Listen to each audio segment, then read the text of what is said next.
دووبارە سەر کۆسەحەر سڵاو لە ئێوە بینەرانی ئازیزمان بێت بێگومان لەبەر کێشەیەکی زۆر بچووک ئەو کاتەمانتوانین لەگەڵتانە بەردەوام بین ئێستا بە شازێکی ڕاستیخۆ لەگەڵتانین لە تەلاری هونەری شاری سلێمانی بێگومان ئەمڕۆ دیدارێکی زۆر تایبەت بۆ حاجی کاک ئەحمەدی شێخ کوڕی شێخ ئەحمەدی با بڵێن نۆدیایی کە دیدارێکی زۆر تایبەت بە سپۆنسەری میدیایی دەستگای میدیایی کورسات بۆ حاجی کاک ئەحمەدی شێخ بەڕێوە دەچێت بێگومان لێرە پێشەنگایەکی هاوبەشی شێوەکاری لە نێو ئەم دیدارەیە ڕەنگی داوەتەوە بێگومان ئەم زانا گەورەی کورد کە جگە لەوەی زانایەکی گەورەی کورد و موسڵمان بووە ڕنگدانەوەیەکی زۆر باشی هەبووە مێژوویەکی زۆر باشی بۆ خۆی تۆمار کردووە هەم لەوەی کە کوڕۆباوکێکی مێژووی لە بواری ئاینی و سیاسی و کولتوری نەتەوەکەمانە ڕەنگی داوەتەوە بێگومان کاک ئەحمەدی شێخ لە ساڵی 1993 بۆ ساڵی 1970 لەدایک بووە بێگومان بەهۆی باوکیەوە پەیوەندیەکی زۆر باشی لەگەڵ زۆربەی شاعرە دیارەکانی کوردستانە هەبووە یەکێک لەوانە شێخ ڕەزای تاڵەبانی بووە کە پەیوەندیەکی زۆر باش و هەماهەنگێکی زۆر باشی لەگەڵا هەبووە جگە لەوەش ئەوەی کە هەمووان گوێبیستی بوون یاخود ئەوەی کە هەمووان لە زاری شێخە دیارەکان و گوێمان لێ بووە مزگەوتی گەورەی لەسەر دەستی کاک ئەحمەدی شێخ بنیاد نراوە و دروست کراوە هەر بۆیە کاک ئەحمەدی شێخیش لەسەر ڕێچکەی باوکی توانیوێتی درێژە پێدەری ئەو ڕێبازە جوانە ئاینیە بێت کە باوکی بۆی بەجێهێشتووە بێگومان هەم باوکیشی لە گوندی با بڵێن لە گوندێکی دیار لەدایک بوو و دوجار لە خانەوادەکەی خۆیدا فێر بوو هەر لە هەمان کاتا لەسەر دەستی زۆربەی زانە گەورەکانی ئەو کاتی قەڵاچوالانی پایتەختی میری باباندا فێر بووە کە دیدگایەکی گەورەی با بڵێن زانایانی ئاینی بووە هەر بۆیە بۆ ئەمە بەستەش لەسەر تەواوی دیدارەکە گفتوگۆی شڕوپڕ ئەەکەم ئەچمە لای زۆر بەڕێز دکتۆر حەمید محەممەد ئەمین کە بەڕێزیان ڕێخەریەکێک لە ئەم دیدارن و لامان کاتە مامۆستان لە زانکۆی سلێمانێ ئەگەر کاک دکتۆر ئەرک کێشێت بێتە لامان کاک دکتۆر ئەگەر بفەرمیتە لای ئێمە سپاس بۆ بەڕێزت عفو کەمێک چیتە دواتر سپاس بۆ جەنابەت کاک دکتۆر هەر سەرەتا پێمان بڵێ ڕێخستن و سازکردنی دیدارێکی وەها بۆ حاجی کاک ئەحمەدی شێخ دیدارەکە چی لە خۆ ئەگرێت کە بەم شێوازە فراوانە بە ئامادەبوونی ژمارەیەکی زۆر لە شێخە دیارەکان و خانەوادەکان و تەواوی دکتۆرە بەڕێزەکان لێرە ئامادە بەناوی خۆی بەخشدێ میهرەبان سپاس بۆ بەڕێزیشتان ئەمڕۆ دیداری زانای گەورە و عارفی ناوداری کورد کاک ئەحمەدی شێخ لەم هۆڵی تەلاری هونەر لە شاری سلێمانی ڕێک دەخەین کاک ئەحمەدی شێخ زاتێکی گەورە و ناوێکی زیندوو پیاوێکی مەزنی مێژووی کوردە لە بوارەکانی تەسەوفە نووسینی زانستە شەرعیەکانە دەرزی حوجرە و زانایانی دینیدا بواری کۆمەڵایەتیدا لە بوارەکانی خزمەت گوزاری لە ئەوەی لە تەکی کاک ئەحمەدی شێخە بۆ نابینان ڕێکخراوە سفرە و خوانێکی واڵا بۆ خەڵکانێکی ڕێبوار و هەر کەسێک کە ویستی بێتی کاک ئەحمەدی شێخ کەساتێکی گەورەی کوردە بەڵام بەداخەوە تا ئێستا ئەم دقەیە نەناسنەوە کاک ئەحمەدی شێخ دیدارێکی بۆ ڕێ نەخراوە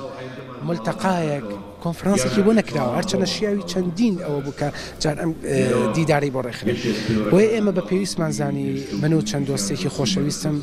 چەند مانگێک لەمەوبەر کارێکمان ڕێخست کۆمەڵێ توێژەری بەتوانە لە ناو لە ڕامەسپاردوون نزیکی 12 توێژینەوەمان هەیە و لەم کتێبەیە توێژینەوەکانیش کۆ کراوەتەوە و ئەم ڕۆژ لە 3 پانێڵی جیازە هەر توێژەرە و کورتەیەک لە چارێکێک توێژینەوەی خۆی پێشکەشەکە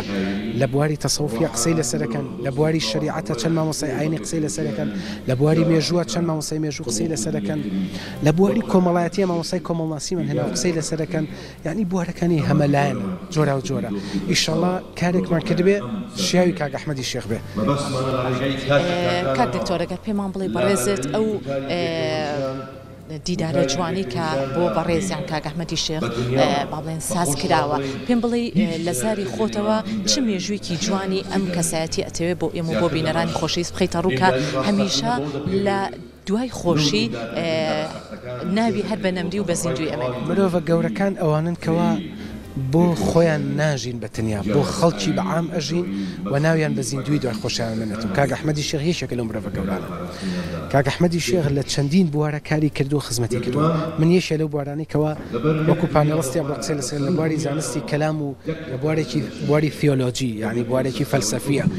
تو خوێنەوە بۆ ئەولانەیە یەکەم. و کاک ئەحمەدی شێخ یعنی بەڕاستی لای زۆر کەس خۆشەویستە. ئەمڕۆ لە ناوشاری سلێمانیە تا ئەم دقیقەیەش ناوی کاک ئەحمەدی شێخ وەکو ناوێکی پیرۆز ماوەتەوە و لە خۆشەویستی ئەویش ئەم هەموو خەڵکە ئەبینی هاتووە لە هۆڵی تەلاری هونەر گەورەترین هۆڵی سلێمانی جێگەیەک نەماوەسە بۆ دانیشتن. ئەمە هەمووی گەورەی ئەم زاتە ئەگەیەنێ. من نامەوێت سحری توێژینەوەکان بەتاڵکەمەوە. ئاگاداری هەموو توێژەرێکەوە چوە خۆم ڕێکم خستووە لەگەڵ چەند دۆستێکمان ئاگاداری ناوەڕۆکەکان لە خۆم کتێبەکەم لەگەڵ چەند دۆستێکمان ڕێخستووە بەس ناوەڕۆکی ئەوانە باسکەم سحری پانێڵەسەکانم بەتاڵکردێتەوە. بۆیە نامەوێت بچمە ناوەڕۆکەکەیەوە بەڵام تەنها عینوانەکانم پێدای کە لەسەر ئەم بابەتە جۆرە جۆرانە پانێڵستەکانمان ئەمڕۆ قسەمان بۆ ئەکەن. هیوام وایە لەگەڵمانە بمێنەوە سپاسی کەناڵی کورساتی ژەکەین. کورسات خۆشەویستە لە لای ئێمە، کورسات لەگەڵ ئێمەیە تێکەڵ بووە بەشێکە لە ئێمەش بەشێکی لە کورسات لە تا کۆتایی دیدارەکەی شەڵە ڕاستەخۆ بۆمان ئەگوازنەوە لەگەڵمانە بن. کاک دکتۆر ئەوەی کە بەدی ئەکرێت لە نێو دیدارەکەی پێشانگەیەکی هاوبەشی شێوەکاریش هەیە. پێم بڵێ ناوەڕۆکی ئەو پێشانگایە چی لە خۆگرێت؟ زیاتر بەڕێوەبەرایەتی ڕۆشنبیری سلێمانی کاری لەسەر کرد. ئەوان ڕانگەیان کەوا چێ شتێکی هەیە لەسەر کاک ئەحمەدی شێخ شاری سلێمانی، شێخ مەحموودی حەفید، مێژووی ئەم شارە مزگەوتی گەورە لەسەر ئەم بابەتانە کەسانی هونەرمەند و شێوەکار شتی جوانیان ئامادەکردو لە دەرشەوە نمایش کراوە و پێمان خۆشە ئەوەش هەم میوانەکانمان بیبینن و هەم کەناڵەکانی ڕگانی ژوێنەی لێوەرگن و بیگوازنەوە. هونەرمەندانیش ئیتر هەر کەسە بە پێی بواری خۆی مامۆستایەکی زانکۆ ئەمڕۆ بە پێی بواری پسپۆرەکەی خۆی قسە لەسەر کاک ئەحمەدی شێخەکە. هونەرمەندێکی شێوەکار خوێندنەوەی کاک ئەحمەدی شێخ لەو وێنەیە لە دیدارەکە ئەتوانین بڵین هەمومان میدیاکارێکی وەکو تۆ کار لەسەر کاک ئەحمەدی شێخ یا بۆ گواستنەوەی ئەم بابەتانە دەروێشێک هاتووە مریدێک هاتووە لە خۆشەویستی کاک ئەحمەدی شێخ و لێرە حوزوری ئەبێ. کاک ئەحمەدی شێخ مڵکی هەمومانە. ئێوەش بەڕێزن و دەستان خۆش بێ خۆشەویستە. سەرچاو بفەرمۆ. زۆر سپاس بۆ میوانەکەم لەم بەشەی پرۆگرام.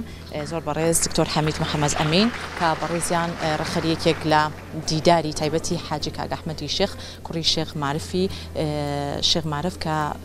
لە نێو دیدارەکە بە چڕوپەڕی لەلایەن تەواوی شێخە دیارەکان و کۆی میوانەکەشم ئاماژەی پێکرد لەلایەن زۆرێک لە توێژەرە گرنگەکانەوە پانێڵی زۆر تایبەت لە نێو دیدارەکەیە ڕنگ دەداتەوە. بێگومان دووبارەیەکینەوە بە سپۆنسەری میدیای دەستگای میدیای کورسات ئەم دیدارە بۆ ئەم کەسایەتە دیارە بۆ ئەم زانا گەورەی کورد ڕێکخراوە لە تەلاری هونەری شاری سلێمانیە. گەڕامەوە بۆ ستۆدیۆ بۆ لای هاوکارانم بفەرمۆ.